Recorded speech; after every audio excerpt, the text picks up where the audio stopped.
And a pleasant hello to you. Thank you for joining us for the Horns Report here on KXAN Live. I'm your host, Billy Gates, and Coach Steve Sarkisian had his weekly press conference today, earlier today around 11:30, and he shared a little bit of news about Quinn Ewers and his injury update.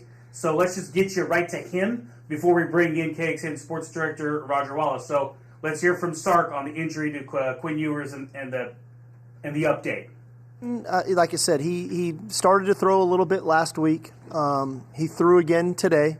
To me, it's more day to day at this point. You know, where a couple weeks ago, it was kind of week to week. Today's more day to day, and I got it. I have to continue to see how he feels. Ultimately, this is how does he feel? I can't. The doctors. What does it feel like? Where's he at? I can give my assessment on the capability to operate our offense, but ultimately, how does he feel? And so we'll navigate this week. I think Malik came back and had a really good practice today. Like I said, I was very proud of Malik in the response that he had on the drive in that fourth quarter to get us down to kick that field goal with some really big throws to AD, a really critical fourth down conversion to JT Sanders. So that was Sark earlier today about Quinn Ewers, and the injury update is, instead of week to week, he's now day to day here with Roger Wallace, the KXAN Sports Director.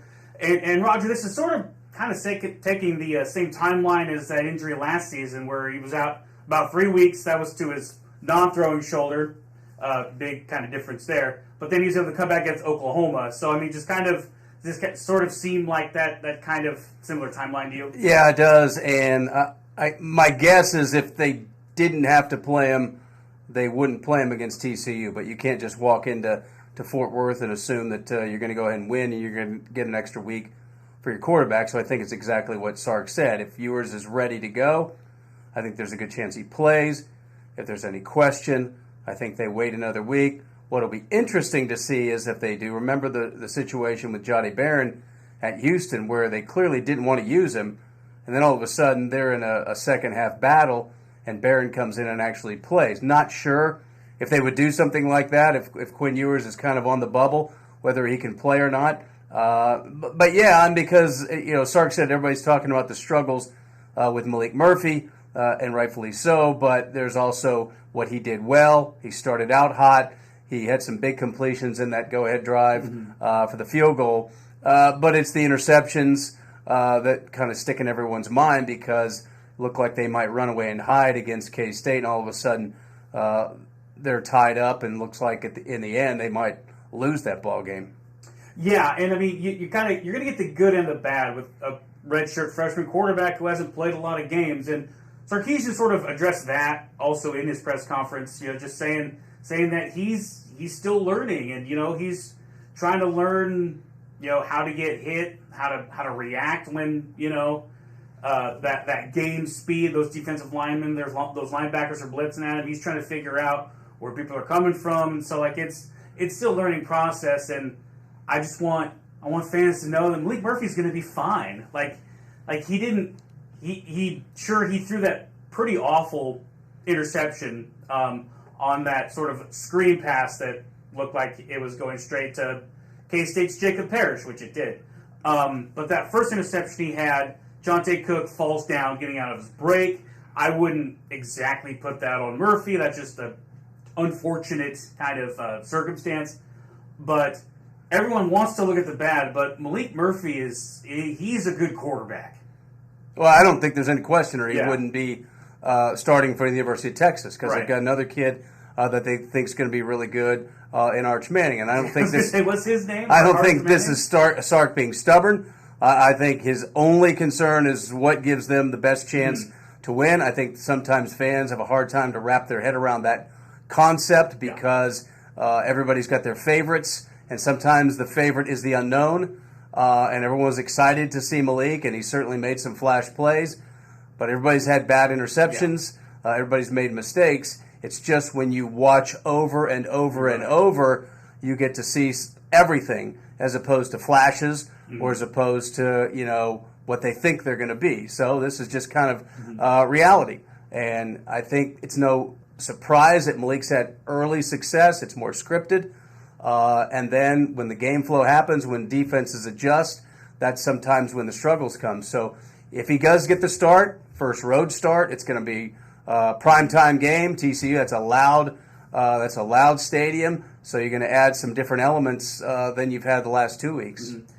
And coming into the game, Kansas State defensive coordinator Joe Klanderman said he really had no idea what Malik Murphy could do. Only had a week's worth of tape on him leading the offense, and so like by his own admission, he was like, "We're just going to have to figure it out as we go." And I think that kind of explains Murphy's great first half, and then sort of those K-State adjustments there in the second half, I think may have kind of got to Murphy a little bit. But Sarkisian also addressed those growing pains, quote unquote, with Murphy.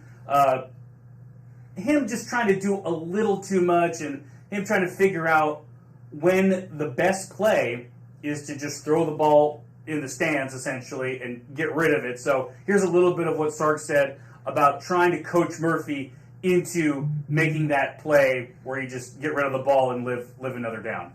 And they're the least sexiest plays for a quarterback. It is a tough thing to do. One of the hardest plays a quarterback ever has to make is throwing a ball away. Because you think competitively there's always a throw that I can make. But quite frankly, the most competitive play a lot of times you can make is throwing that away when you're competing for your team and the impact that it has for your team and earning the right to punt and let your defense go play defense and things of that nature. So it's a big challenge. It's a big challenge to coach. It's a big challenge for the player to understand the value in that. And like I said, I think sometimes you have to have real life experience to understand the significance of that play and the consequence of that play when you make it. And so hopefully, like I said, I think that he learns from that. And we don't, the sign of a really good player is that they don't make the same mistakes twice and that they learn from those things. And I think, Malik's a very conscientious young man, and I think that he'll definitely learn from that. So there you go. Sark has total faith in Murphy, saying he's a very conscientious guy, and he'll be able to learn from those mistakes. And as Roger astutely pointed out while we were in that clip, this video behind us is BYU video. That's my fault. Apparently, I can't tell the colors between BYU and Kansas State. It's a little different shade there with the purple. But I mean, so there's some BYU highlights for you. There's also a win, a more maybe easier win for the Longhorns. But of course, the head coach is going to come out in full support of their backup. And I mean, there's a reason why he recruited Murphy. I mean, he's a talented guy. So I think as far as like being a backup goes, I think he's probably one of the better backups in the country. Yeah, I mean they're in a good shape because and now he's got some experience. And yes, the growing pains are coming, but you hope that with every lesson learned, there's a mistake avoided. And I know Longhorn fans might say, "Wait a minute, BYU, you had that chance and then you made the mistakes." Well, sometimes the screen pass. That was one where you got to throw in the 8th row, and Hayden Connor was the only yellow or orange jersey out there, so that was a miss. As you mentioned, the deep ball, Jonte Cook did fall down, but there were 3 K-State defenders back there, so that might have been a predetermined throw that Murphy was going to make. So, and then they had some bad luck along the way that created the tension that wasn't his fault. Jonathan Brooks fumbles when they're going to get a first down, and K-State took advantage of that, and it all started with a blocked punt, then a quick score. So, a lot of things attributed to K-State's comeback, not just the Malik Murphy mistakes, but certainly they were a part of it. And then, again, you have to go back to when he had to make a play on that 4th down to Jatavian Sanders, he did make the play. So, and then Sark mentioned no pass interference or holding on Xavier Worthy, and he was clearly frustrated with some of the non-calls, but he's got to, kind of be careful how he words it. But, I'm sure K-State was frustrated on some no calls too, so that usually kind of balances it out. Yeah. But again, like you said, it'll be interesting to see what he does Saturday in Fort Worth, because Sark said you were through. Doesn't mean if he's going through full reps, or things like that. So Yeah. it's going to be a big test on Saturday night. Now, mostly, Billy, I think just because they have to win these games. They win out, they're Right. in. That everything's been separated now. I don't think Oklahoma State, maybe at Houston they get a ball game, but their 3 games are more favorable than Texas's. So it's not just about the opponent, but about what's on the line that might create a little bit of tension and tightness for the Longhorns. They haven't been in this position in a while. Right, and what a game that was. Bedlam, Oklahoma State getting the win over rival Oklahoma. Bet that made a lot of Longhorn fans happy. Getting It was seeing the Cowboys get that last Bedlam win. It was funny because some of the players were asked if they wanted OU to win to maybe enhance a rematch. Mm-hmm. I don't think the Texas players are worried one bit. If they get to Arlington in December, they don't care who they line up against. Right. They just A, they know they have a chance for a trophy, and B, they might have a chance for more than that if it means they've run the table getting to Arlington. Right. I mean, it's one of those things where you just got to keep winning. If you win, you're in, and that's And forget the style points. right. Yep. You can win, say, 33-30 in overtime when you've had a 20-point lead. That's And right. As long as you keep winning. Another thing I want to get to, this just announced today, linebacker Jalen Ford, a semifinalist for the Butkus Award, given out to college football's most outstanding linebacker at the end of the year. And we all knew coming into the season that Ford's a tremendous player, had a great year last year, conference preseason defensive player of the year this year, and he's backing it up. 5th in the conference with 10 tackles for loss, 11th in the conference with 65 total tackles, helping lead a red zone defense. I got my notes right here. That's tied for 2nd in the country in FBS with Duke, allowing teams to score in the red zone about 65% of the time. That's pretty darn good. Yeah, and the touchdown ratio is even obviously much lower. Mm-hmm. And he's a guy, and every team would say their guy.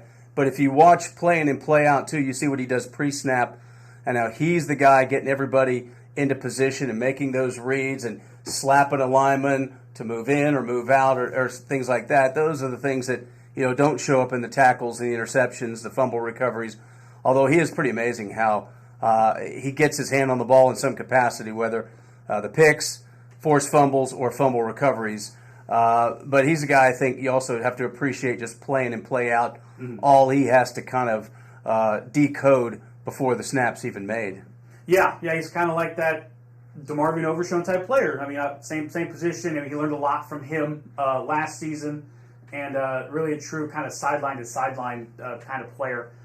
So Saturday, 6:30 p.m. up there in Fort Worth against TCU, and TCU's having a rough year, coming off of playing for the college football playoff national championship last year. They lost a lot of guys off that team, both sides of the ball. So on paper, it looks like the Horned Frogs are having a pretty rough year, but I mean, whenever you go up there, they're always tough. Throw it out. Yep. Because this would make Yep. their season. They Yep. still need to get a couple of wins to get bowl eligible. We don't know the status. Chandler Morris has been out just under a month. Mm-hmm. They said, multiple weeks. So does he get back? If he does, I mean, what's his status? The quarterback, remember last year he got hurt. That opened the door for Max Duggan, and the rest obviously was history. We don't know what happened after that. They have a dynamic running back in Imani Bailey, but he's not the banger that Kendre Miller was. Mm-hmm. They don't have an answer to Quentin Johnston, who was one of the top receivers in the nation last year. And having a great rookie year in the NFL. Yeah, so I mean, they had that roster, that dream roster, and they took advantage of it. And now, it's kind of all right. Now it's on Sonny Dykes. Can he rebuild the roster because he was handed something pretty special? Yeah. Texas went up there and won 2 years ago. Last year they lost. It was a bad loss because they had a chance to kind of get in the mix for the Big 12 championship. And Sark said that's probably on the players' mind about going up there and kind of getting that right. But again, we're in November. You win, and then you worry about everything else after a win rather than having to fix things after a loss. And today is also opening day of college basketball season. It is. I know it's amazing. I'm just completely baffled that it's already got to this point where the beginning of November, Roger gets to go to the Virgin Islands here in 3 weeks with the women's team. You know, somebody's got to go down Someone's there, gotta so go, right? I guess I'll do it. But tonight, if you get a chance to go down to Moody Center, the men's team opens up against Incarnate Word. That is an 8 p.m. It's a 7 o'clock game. 7 p.m. tip. Yep. So you can go catch them in action. They are the number 18 team in the preseason AP poll. Kind of feel like they're gonna find their way up the poll. They've got a pretty good squad. Really good transfers coming in. Dylan Mitchell, Tyrese Hunter, both coming back for more after entering the NBA draft. Big transfer out of Oral Roberts, Max Asmus. They've got a squad. Rodney Terry put together a pretty good team. Yeah, and this is kind of the way it is now in college basketball. You load up on the portal and then you try to get 1, 2, maybe 3 freshmen. So it's funny. Tyrese Hunter talked after the exhibition against St. Ed's about gelling with the new guys because now he's the old guy. He was the new guy a few years ago coming in from Iowa State, but that's just kind of the nature of the way it's built. And you mentioned Max Asmus, also I.T. Horton, Zarek Onyeme from UTEP. Caden Shedrick, we think might play, the 6'10" forward from Virginia, who's been slowed by injury. Won't see Dylan Dessou, might not see him until close to conference play. Of course, he was a big difference in their run to the Elite Eight. And a huge NCAA tournament. Maybe the big difference in them not going to the Final Four, not playing against Miami. So I think, every coach says it, so I'll just join in. This team's going to look a lot different in March than it's going to be in November. And they'll start off with 2 at home, Delaware State on Friday night as well. But then they go to the Big Apple right after the Iowa State football game. They play on Sunday in the Big Apple in a week and a half. So we'll get to know this squad, but it's going to be different. Yes. To me, it's a beauty of college basketball. A lot of people don't like it. They say they're meaningless games. But also, it's not the end of the world if you trip up early in the season. Now, you don't want to trip up against Incarnate Word or Delaware State. We saw that, unfortunately, with Shaka Smart several years ago where he lost some of these games. And, oh, by the way, Incarnate Word has T.J. Ford's son on the team. So if you're a longtime Longhorn fan, that'll make you feel a little older. Yeah. Certainly. T.J. Ford's kid's in college and he's playing ball. Exactly. Yeah. Oh, boy. All right, well, if you have some time tonight, head down to Moody Center, check that out. I'm sure Rodney Terry and the squad will appreciate it. And we'll pepper in more basketball, obviously, as their season starts to ramp up. But for now, Saturday night, 6:30, up at the Amon Carter Stadium there in Fort Worth. The Longhorns take on TCU. Better not look past them, or else something bad will happen. We're having a different conversation next Monday. It'd be very different. All right, well, until then, we'll leave it here. For Roger Wallace, I'm Billy Gates, and thank you for watching, and we will talk to you again soon.